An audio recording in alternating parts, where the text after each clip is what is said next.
going on YouTube? Welcome back to Eastside RC and TMR Performance. Mom, I see you trying to text through. I'll get back to you in just a second. Guys, I've been out for a hot minute, man. I haven't really been able to make videos, and I've been struggling to do my service time on Sundays because my mom's been sick, man. My mom was in the hospital all week long. She's out of the hospital. She's home. She's feeling better. Praise God for that one. So guys, I just, I haven't been able to make videos because when my mom wasn't feeling good, man, my mom is everything to me, and I just couldn't eat, and I didn't want to make videos. I couldn't focus, think. It sucked terribly. So thank God mom is home, man. All right. So guys, what we're going to be looking at today is carburetors. I want to debunk the Walbro carburetor myth that people have been talking about. Everybody is saying that a lot of people are saying that the roving buggies and all have junk copied Walbro carburetors on there. Guys, that's not the case, okay? The Chinese cannot copy something and use someone else's exact name with the exact spelling, all right? That's against the law. They would be sued by Walbro. However, Walbro does have a Chinese line of carburetors that they supply to their Chinese line, and it's the same line that they supply to the Zenoa line. It's just different numbers, okay? There's different designated numbers for the Chinese and for the Japanese. All right, so we're going to take a look at those right now. I'm going to debunk some of that stuff for you, and we're going to talk a little bit about the 990, the 1107, and the 668. Y'all, before we get started, I would like to make a statement that I don't claim to be a know-it-all, okay? I share my knowledge that I've learned over the years and the knowledge that I'm still learning today.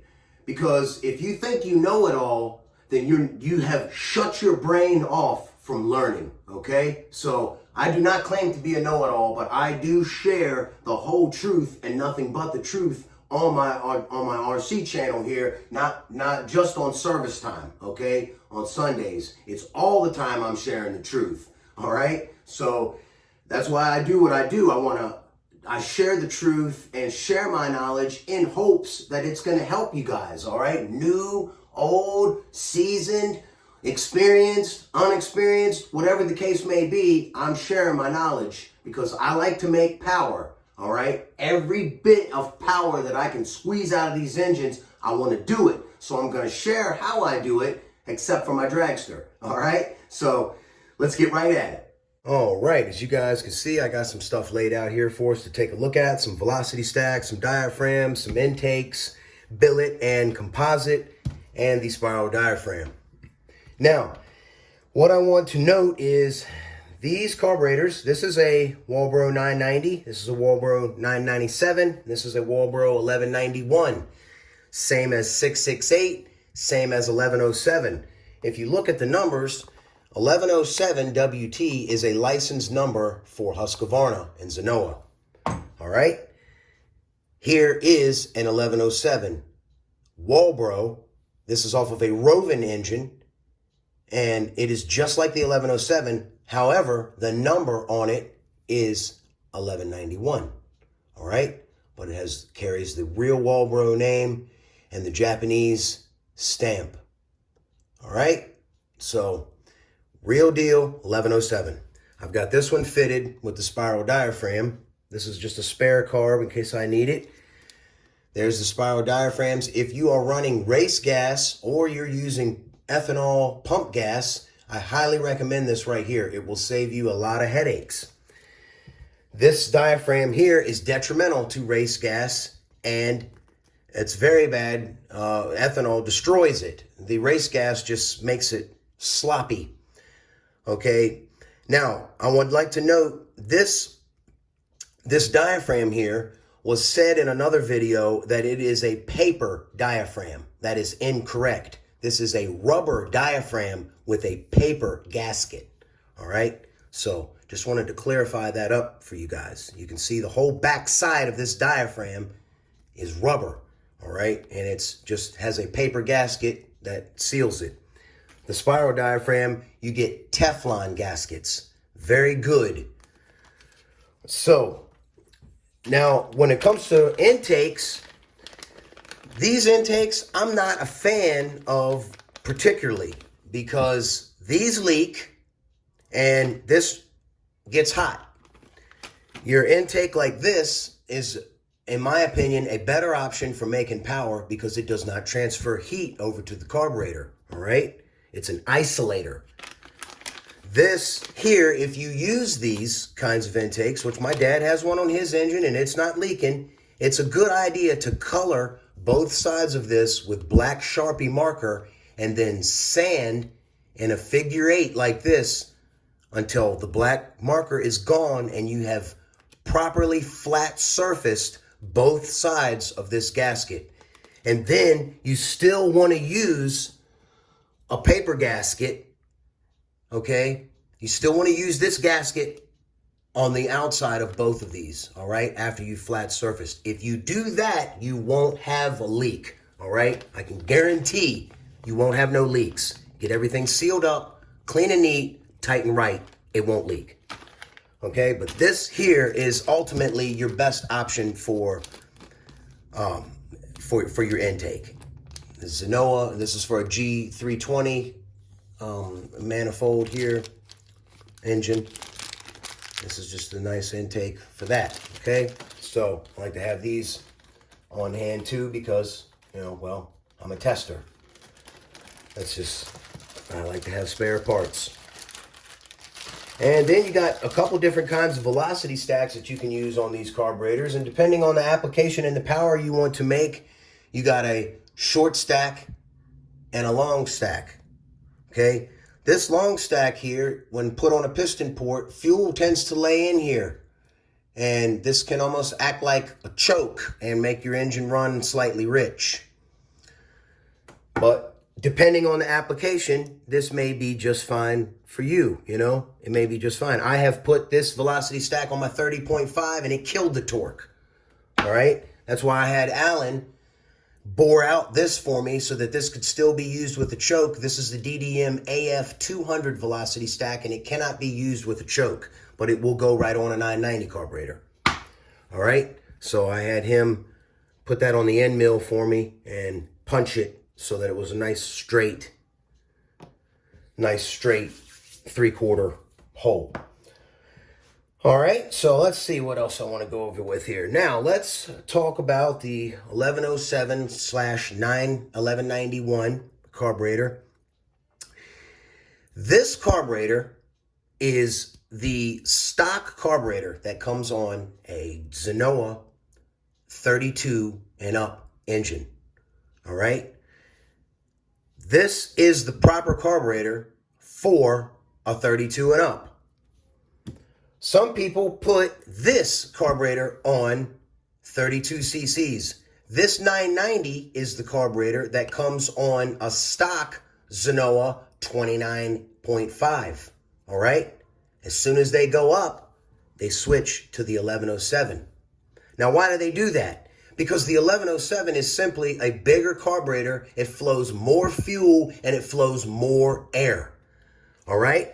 And it's nice that it does have a choke because if you're running in the wintertime like I do, a choke is nice.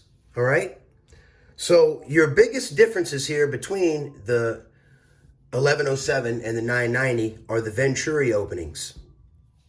If you want to take the choke out of here, you can take the choke out of here. And Walbro sells Welch plugs that you can put a Welch plug in each end and do away with the choke. You can also take this choke, take the screw out, clean all this, and silver solder this and get the screw out of the choke plate so that it's not in the way of the air path and free up a little bit of CFMs. Will it make a difference in bashing? Not really. Will it aid to drag racing? Absolutely. Every little particle can help when you're drag racing, all right? So the two biggest differences here are the venturi openings. And the venturi opening of the 1107 is 15.8 millimeters is the bore, all right? The venturi is a 13.5 millimeter opening on the venturi, all right? The 990 is a 15.8 millimeter bore, but it is a 12.7 millimeter venturi, smaller carburetor. You're getting less air, less fuel with this carburetor right here. Yes, you can put a 990 on a 34cc and it will be, or a 32cc, and it will be very snappy on the low end, but you will sacrifice top end. The engine will run flat in its high RPMs and you'll never get the full potential out of the engine on the top end using this carburetor on a bigger sized engine. That's when you go here, all right? Not as snappy as the 990, but tuned right, plenty snappy enough, and a lot more RPMs that you can make out of this. And I'm talking over stock applications now, not ported. And you can make good power with this and achieve more RPMs and cooler engine temps because you're giving your engine more fuel, all right? You can flow more fuel with this right here. Another thing that is a difference here is the 990 uses a nozzle. See the nozzle up in there? That nozzle is poked down into the 15.88 millimeter bore, all right? The 1107, no nozzle. The 15.88 bore is wide open and there's holes in there, orifices that squirt the fuel down in the carburetor and into the engine, all right? In my opinion, much better than a nozzle, all right? So, let's see, is that all I wanted to note on that right there? I believe so. All right, so now we're going to take a look at the 990 and the 668 or 997. These two particular carburetors here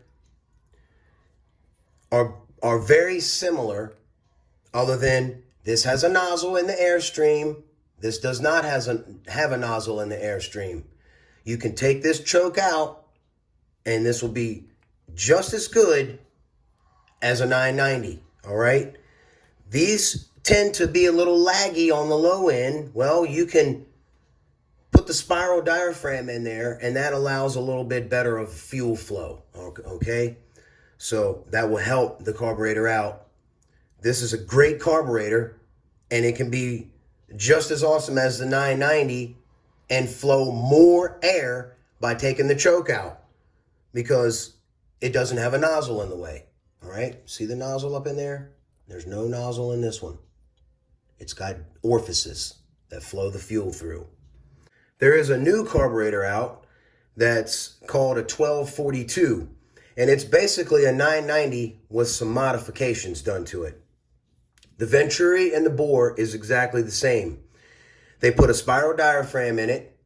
They put an ethanol-resistant primer bulb, and they put a so-called heavy-duty primer bulb plate. It's just instead of the notches here, it's solid all the way around, which I can't see that being any different than this as far as the pressure that it holds down, the diaphragm plate, okay, the primer bulb plate. I don't see how that's that much more heavy duty, but whatever, they say it is. So, and it also has a different lever inside, like this lever right here, because it's got a spiral diaphragm. That's why it has a different lever. And that lever is also tied to a softer spring underneath of it so that it pops off for a case read, all right? But it's still just a 990 carburetor, all right? The bore is still the same as a 990. The venturi is still the same as a 990. It's basically just a 990 with a softer spring. That's all the 1242 really is. So they do offer one with a bigger bore, a bigger venturi. I noticed. I seen that. So yeah, this is not a bad carburetor, the 990. It's not the best for performance when you're in 32 cc's and up. That's why Zenoa does not put this on their engine on a stock 32 cc, because they know that the Japanese know you will not get the power out of that 32 cc with this carburetor as you would with this carburetor right here, the 1107. You're going to flow more fuel with the 1107, more air, and that means more power, okay? More fuel, more air equals more power, period. There's no it's the laws of physics. It's just how it works, okay? With two-stroke engines. It's it's just how it works, all right? So that's pretty much it, guys. I just wanted to share with y'all. I hope this knowledge helps you guys, and I just wanted to debunk the numbers mainly and share a little bit about the 990 and the 1242. So. All right, guys, that's going to do it for this video, man. I hope y'all enjoyed it. If you did, give me a thumbs up, and don't forget to subscribe and come on back. I'm going to be doing a lot more builds, guys, and Mr. Allen is going to be sending over a plethora of engines for us to test out, and we're going to be trying some pipes here soon, and it's just, we got all kinds of good stuff coming to the channel, and I have a very special RC coming to the channel next week sometime. This RC, it is a new nitro, and it is everything that I stand for in one little package, and I cannot wait to share it with you guys. It's a beautiful truck. It's something I've been wanting for a very long time, this style, but it's always out of stock because as soon as they come out, they're gone. So I found a place that had two of them, and I scooped one up. So I can't wait to share it with you guys. So make sure you click that bell and come on back for some more RC action with Eastside RC and TMR Performance. Y'all have a blessed one. I'll see you on the next one. Out!